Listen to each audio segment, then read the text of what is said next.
Hoje eu vou falar da Crítica da Razão Pura, não li. Estou na página 123. Eu vou ser rápido. Vou falar minhas impressões desse livro, né? Vou falar da minha impressão com esse livro. É traduzido por... Esse da editora Vozes. É traduzido por Fernando Costa Matos. É um profissional muito bom, porque ele se inspira muito na Calouste, né? Kubeckian, que é uma respeitada editora portuguesa. E assim, Kant explica na introdução, né, o que é sua obra, né? O que é sua obra. Kant explica, né? Por exemplo, ele vai explicar aqui na introdução que quando ele fala do objeto, né? Do sujeito objeto, e ele fala, por exemplo, assim, que vai mudar isso, né? Que antigamente as pessoas falavam que o intelecto se adaptava ao objeto.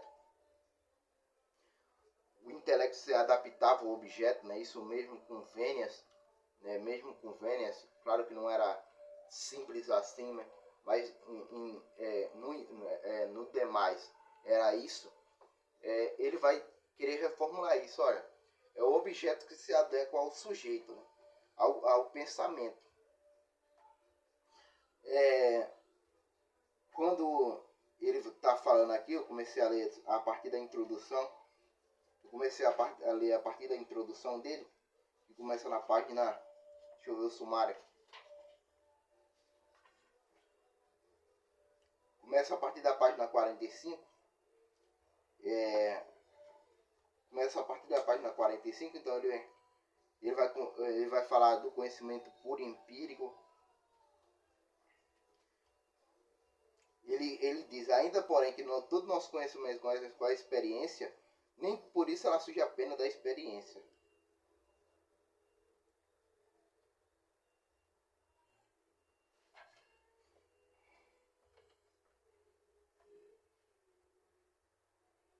Ele diz isso. Aí ele vai discutir aqui nessa introdução da diferença entre os juízos analíticos e sintéticos.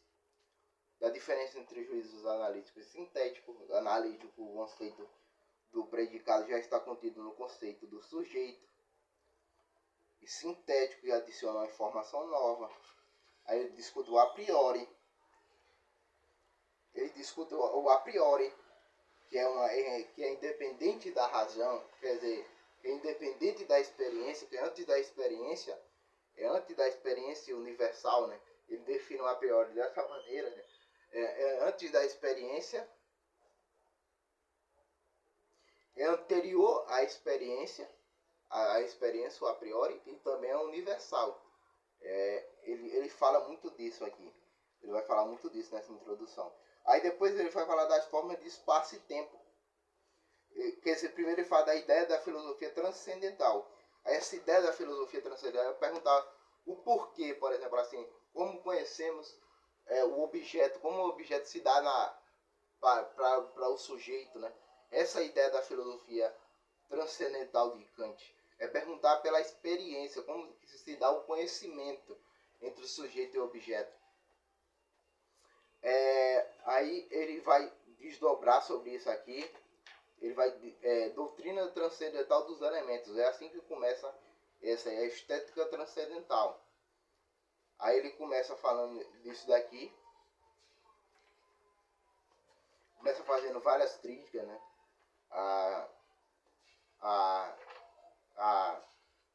A Leibniz do Wolff. Começa elogiando Hume, mas também criticando Hume. Ele começa criticando Hume, dizendo, olha, Hume foi um mestre muito sábio quando ele falou da causalidade, mas não é assim. Aí ele vai falar aqui, né, das formas de espaço e tempo.